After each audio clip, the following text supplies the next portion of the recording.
Question number 10. A block of mass 1.9 kg is at rest at the edge of a table of height 1 meter.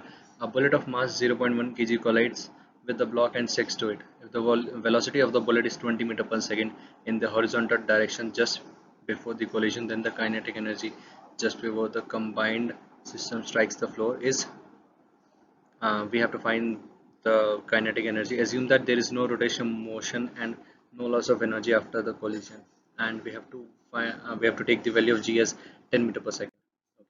So first of all, we would construct the diagram that how this possibility would take place by using all the given possibilities we have been provided in the question.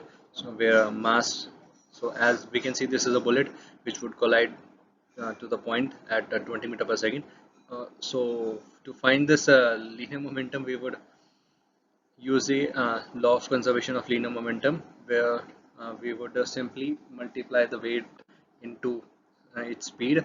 That would be equal to 1.9 plus 0.1 into volt. That would be, so we would find the value of velocity, which would be 2 2 v equal to v. So velocity would be 1 meter per second.